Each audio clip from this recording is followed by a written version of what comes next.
우리가 교회 절기 가운데 감사주일이 2번 있습니다. 맥주감사주일, 추수감사주일입니다.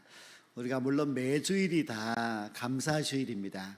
그러나 이렇게 감사주일을 따로 정한 것은 또 그때 더 우리의 감사의 삶을 되돌아보면서 더 감사의 그 신앙을 고취시키기 위함이라고 할 수가 있습니다. 벌써 6개월이 지나고 7월 첫 주일이 맞이하였습니다. 지난 6개월을 돌아보면서 맥주감사 주일 예배를 드리고 있는데요. 가만히 생각해 보면 지난 6개월 동안 감사한 일이 뭐가 있었는가 이렇게 생각될 정도로 좀 희미할 수가 있습니다. 그러나 아직 6개월이 남았습니다. 하나님께서 올 한 해 우리에게 준비한 그 은혜와 복이 분명히 클 줄로 믿습니다. 믿고 기대하면은 하나님께서 놀라운 복을 우리에게 허락하여 주실 줄 믿습니다. 감사할 마음을 우리가 이제 가지고 해야 되는데, 제가 먼저 질문 한번 드리고 싶습니다. 우리는 복을 받았기 때문에 하나님께 감사를 드리는 것이 맞는지, 아니면 우리가 감사를 하면은 하나님께서 우리에게 복을 주시는 것이 맞는지 하는 질문입니다. 아마 정답이 무엇일까 잘 알 수가 없겠는데요. 오늘 설교 말씀을 들으면서 한번 정리를 해보시면 참 좋을 것 같습니다. 그동안 제가 법계에 대해서 몇 주 동안 설교를 하였습니다. 오늘 그 법계 이야기 마지막 시간입니다. 그동안의 말씀을 한번 기억해 보면은요, 이 법계가 재앙을 내린 적도 있었습니다. 그러나 법계를 통하여서 복을 받은 사람도 있습니다. 복을 받은 사람은 이제 오베데돔이라는 그 사람과 그 가정들, 그리고 다윗도 법계 때문에 복을 받았고요, 이스라엘 백성들도 역시 법계로 인하여서 복을 받았습니다. 그래서 법계는 이 재앙의 상징이 아니라 사실 축복의 상징입니다. 법계를 통하여서 우리도 다 복을 받을 수 있다는 것을 지난 주일날 또 말씀을 드렸습니다. 다윗 왕이 법계를 무사히 예루살렘으로 잘 옮겨 놓았습니다. 그리고 시간이 좀 지난 후에 다윗이 이런 생각을 합니다. 나의 집은, 이 왕궁은 백향모로 지은 너무나 좋은 집인데 법궤는 저렇게 휘장 아래에 있구나. 그 마음은 뭔가 하면은 다윗이 하나님께 미안하다는 겁니다. 자기 집은 너무 좋은데 법궤는 저렇게 천막 아래에 있으니 내 마음이 정말 하나님 앞에 송구스럽습니다, 죄스럽습니다 하는 그런 이야기입니다. 그래서 이제 이 다윗이 자기의 친구이면서 또 신복인 나단 선지자를 불러서 자기의 생각을 이야기합니다. 사실 내가 이렇게 법궤를 보니까 마음이 너무 아픈데 저 법궤를 모실 수 있는 성전을 건축하고 싶습니다 하는 그런 이야기를 합니다. 그래서 내 집보다는 그래도 좀 좋은 성전을 건축하여서 하나님의 법궤를 거기다가 모시겠다. 이 지금 처막으로 되어 있는 그 아래에 있는 것이 아니라 이제는 돌로 성전을 건축하여서 그 성전 안에 법궤를 모시고 싶다는 것이 다윗의 생각, 꿈이었습니다. 우리가 참 다윗을 귀하게 보아야 하는데요, 본래 법궤가 블레셋에게 빼앗겼다가 다시 돌아와서 아비나답의 집에 70년을 보내는 동안에 방치되어 있었습니다. 그 누구도 법궤를 옮겨야지 그런 생각을 하지 않았는데 다윗이 그 생각을 했습니다. 그러니 참 귀하지요. 그런데 또 저 법궤를 모실 수 있는 하나님의 성전을 내가 돌로 지어야 하겠다는 생각도 아무도 하지 않았는데 다윗이 하였습니다. 원래 법궤는 이제 성막 아래에 있었습니다. 근데 그 성막은 모세가 건축한 것이므로 500년이 지났습니다. 사람이 지은 그 천으로 된 또 가죽으로 된 그 성막이 500년이 지났으니 얼마나 낡았겠습니까? 또 얼마나 초라하겠습니까? 작겠지요.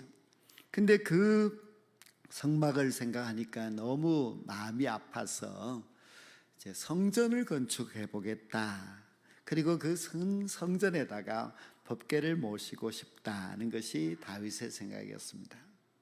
다윗이 언제 그런 생각을 했는가 하면은 자기가 예루살렘에서 평안할 때 그런 생각을 했습니다.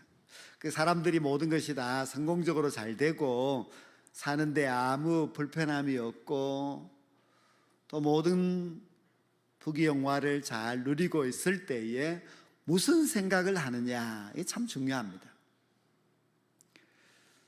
다윗은 너무 자기가 백향목 좋은 궁궐에서 살 때에 하나님을 생각했습니다.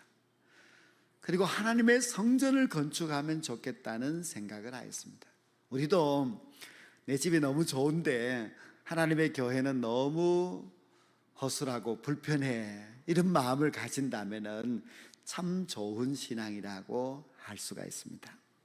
근데 다윗이 이렇게 너무나 귀한 신앙으로 이제 생각을 하고 내가 어떻게 하면 하나님께 영광을 돌릴까 하는 그런 생각을 하였는데요. 근데 느부갓네살 왕과는 정말 비교가 됩니다. 느부갓네살 왕은 이제 바벨론 제국을 세운 후에 그가 왕궁 옥상을 거닐면서 이렇게 말을 합니다. 이 큰 바벨론은 내가 능력과 권세로 건설하였고 이것으로 내 위엄과 영광을 나타내리라고 했습니다. 자기가 했다는 겁니다. 그리고 자기의 영광을 받겠다고 했습니다. 그러나 다윗은 달랐습니다. 다윗은 그렇게 잘 되었을 때 하나님의 영광을 생각했습니다. 교만한 사람은 항상 자기가 영광을 받으려고 하고 자기의 이름을 높이려고 합니다. 겸손한 사람은 아무리 잘 되어도 하나님께 영광을 돌리려고 합니다. 그러니 정말 다윗은 훌륭한 신앙, 훌륭한 생각을 하였다고 할 수 있습니다. 그래서 다윗이 내가 저렇게 초라한 그 휘장 아래에 있는 법궤를 위하여서 좋은 성전을 건축하겠다고 그것을 나단 선지자에게 이야기를 하였는데요, 하나님께서 안 된다고 반대를 하십니다. 나단 선지자도 처음에 다윗의 이야기를 들었을 때에 하나님께서 왕과 함께 계시니 왕의 생각대로 하시면 됩니다 하고 동의를 했는데, 그날 밤 하나님께서 나단 선지자의 꿈에 나타나서 안 된다고 말씀하십니다. 가서 안 된다고 이야기하라고 했습니다. 500년 동안 성막으로 있었습니다. 그리고 그 성막을 성전으로 건축해 보겠다고 아무도 생각하지 않았는데 너무 기특한 생각을 다윗이 하였고, 자기 집을 짓겠다는 것이 아니라 하나님의 집을 잘 지어서 하나님의 영광을 드러내겠다고 하는 너무 귀한 생각을 다윗이 하였는데 하나님께서는 안 된다고 반대를 하십니다. 이런 이야기를 다윗이 들으면 얼마나 화가 나겠습니까? 다윗이 법궤를 옮겨오겠다고 했을 때도 하나님께서 처음에 안 되게 하셨지요. 지금은 성전을 건축하겠다고 하는데 하나님께서 안 된다고 하면 너무 신앙적으로 너무 하나님을 위해서 좋은 계획을 세웠는데도 불구하고 하나님은 왜 이렇게 안 된다고 하실까? 참 하나님이 이해가 되지 않습니다. 하나님께서 다윗에게 성전 건축을 반대하신 그 이유에 대하여서 역대상 22장 8절 말씀에는 다윗이 전쟁으로 피를 많이 흘려서 성전 건축을 하지 못하게 하였다고 말씀하고 있습니다. 근데 이 말씀을 다윗이 듣는 다음에 다윗이 너무 하나님께 서운할 것입니다. 다윗이 전쟁을 하는 이유가 무엇입니까? 자기 힘 자랑하려고 전쟁한 것이 아니라 그 옛날 하나님께서 아브라함에게, 내 자손에게 이 땅을 주겠다, 저기서부터 여기까지. 그래서 다윗이 하나님의 꿈을 이루어 드리기 위하여서 전쟁을 했습니다. 다윗이 전쟁할 때에 자기 멋대로 전쟁하러 간 것이 아니라, 하나님, 제가 이 전쟁을 할까요? 하라, 가라. 그래서 가서, 그래서 싸워서 이기고 그렇게 해왔습니다. 하나님의 영광을 위해서 전쟁을 하였고 목숨을 걸고 열심히 싸워서 이스라엘 나라를 지금 하나하나 만들어가고 있었는데, 하나님이 너는 피를 흘려서 안 된다. 그렇다면 얼마나 다윗이 하나님 앞에 서운하겠습니까? 그런데 오늘 이 본문 사무엘하 7장 말씀을 보면은 하나님께서 성전 건축을 안 된다고 하신 진짜 이유를 발견할 수가 있습니다. 하나님께서 이제 나단 선지자를 통하여서 자기의 마음을 표현을 하십니다.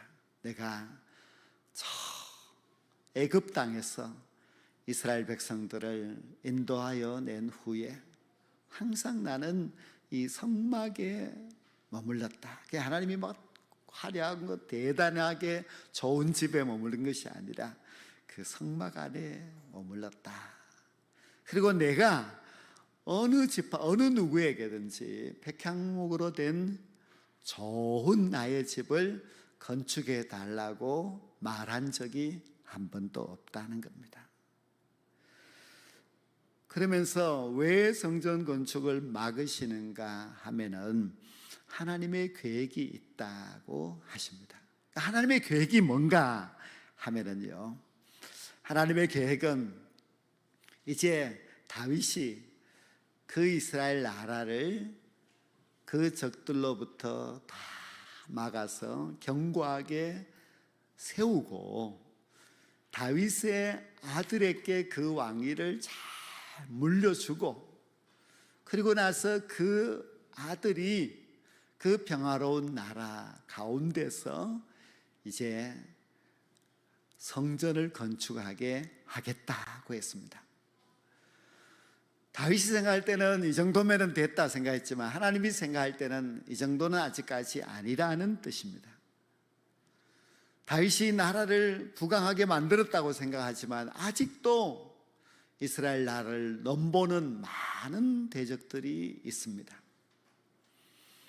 그러니 그 나라들이 아직도 이스라엘을 넘보고 있는데 하나님의 성전을 건축한다고 하는 것은 하나님이 보실 때에 위험하다고 생각을 하셨습니다.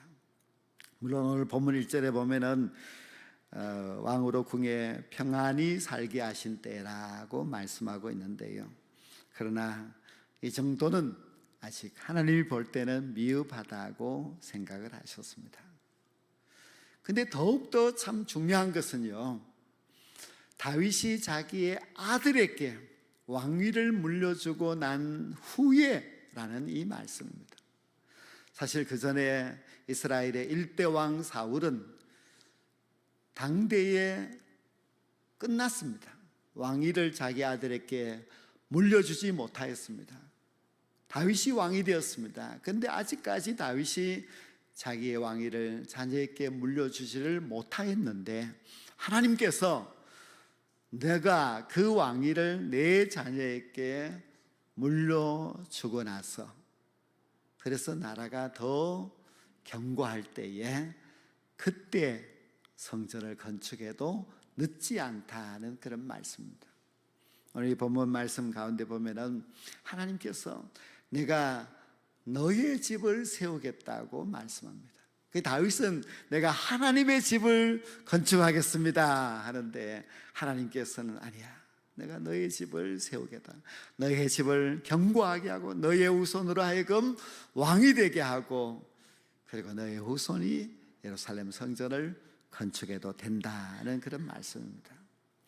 다윗은 참 열심히 있었고 그리고 하나님을 사랑하는 마음이 대단하고 하나님의 영광을 드러내고자 하는 그런 계획도 참 좋았지만은 그러나 하나님께서 성전 건축을 막으시는 이유가 있었는데 그 이유가 다윗을 위해서 다윗의 그 왕위와 그리고 이스라엘 나라를 위해서 하나님의 생각이 있다는 것을 알 수가 있습니다. 우리가 하나님을 가만히 생각해 보면 하나님은 참 귀하시고 복되신 분이십니다. 다윗은 내가 하나님의 집을 건축해야 되겠다는 생각을 하였습니다. 건축한 것은 아닙니다. 그러나 그 생각을 받으시고 하나님이 감동을 받으시고 다윗에게 내가 너에게 복을 주겠다고 약속한 말씀이 오늘 본문 말씀입니다. 하나님이 다윗에게 약속하신 그 복이 무엇인가 하면요, 첫째는 다윗의 이름을 위대하게 만들어 주겠다고 했습니다. 둘째는 다윗의 그 왕 나라가 아주 견고하게 서서 대적들이 감히 넘볼 수 없는 나라로 만들어 주겠다고 했습니다. 그리고 셋째는 내가 너의 왕위를 내 자녀에게 물려주도록 해주겠다. 그리고 넷째는 그 자녀가 성전을 건축할 수 있도록 해주겠다고 했습니다. 다윗의 생각은 이런 생각이었는데 하나님께서는 아니야, 이렇게 하는 것이 좋겠어 하고 약속하셨는데 그 약속이 모두가 다윗에게 얼마나 큰 축복과 영광인지 모릅니다. 다윗은 성전 건축을 생각을 했는데 하나님이 이렇게 넘치도록 복을 주셨습니다. 하나님이 약속하신 그 모든 약속은 다 이루어졌습니다. 다윗의 그 이름이 위대한 이름이 되었을 뿐만 아니라 이제 이 사무엘하 8장 말씀부터 보면은 블레셋을 비롯하여서 주변에 있는 모든 나라들이 다윗 앞에 굴복하고 조공을 바치는 그런 나라가 되었습니다. 다윗의 왕국은 점점 더 부강해져 갔고 아주 든든한 나라가 되었고 다윗이 자기 아들 솔로몬에게 왕위를 물려주었고 그 아들 솔로몬이 성전 건축을 잘 하였으니 모든 약속이 다 이루어졌습니다.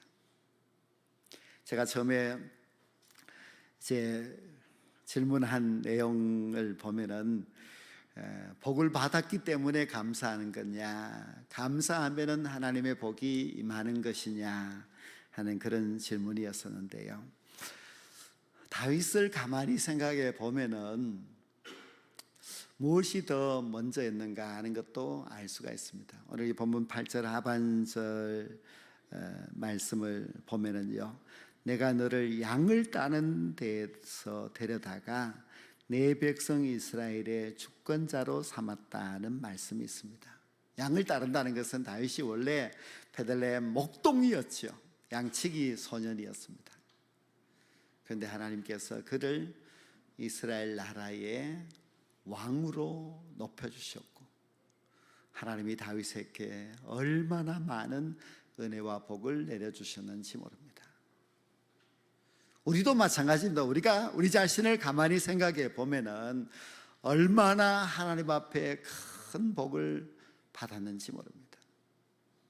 요즘 제가 복숭아를 먹으면서 복숭아에 대한 좀 트라우마가 있기 때문에 자꾸 생각이 납니다. 제가 초등학교 1학년 때 우리 집이 복숭아 농사를 지었는데 아버지가 복숭아를 이제 보자기에 싸서 초등학교 1학년인데 선생님을 갖다 주라고 했습니다. 마침 그날 비가 와서 이제 그때는 가방이 없는 시대니까 어깨에는 이제 보자기로 책을 이렇게 메고 그리고 손에는 보자기에 복숭아를 담아서 비닐 우산 쓰고 저 한 3km 정도 되는 초등학교에 가서 선생님에게 드렸는데 복숭아가 다 터져가지고 엉망이었어요. 그런데 그 선생님이 고맙다, 잘 먹을게 이렇게 하면서 받으셨는데요.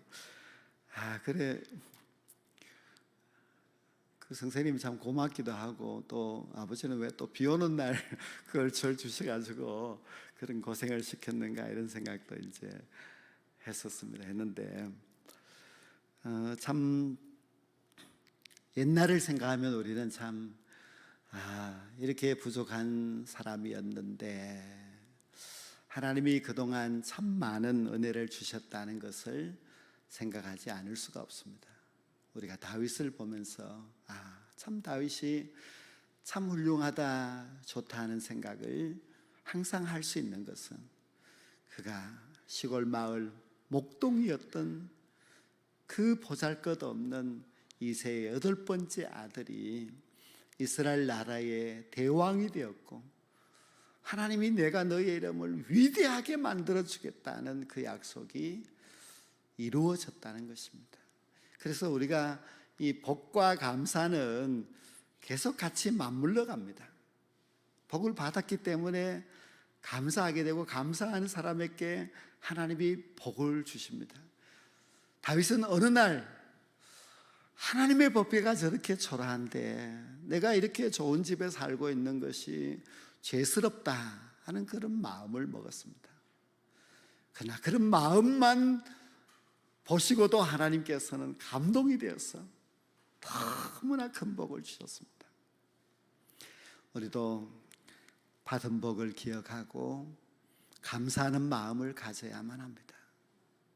그냥 조금이라도 하나님, 내가 너무 감사한데 하나님 앞에 무엇을 할까요 하는 그런 생각만 해도 하나님께서 너무 기뻐하시고 우리에게 복을 주실 것입니다. 우리가 복을 받는데 나만 복을 받는 것보다는 다윗처럼 우리도 나와 내 후손들이 하나님의 복을 받도록 또 그렇게 기도하셔야만 합니다.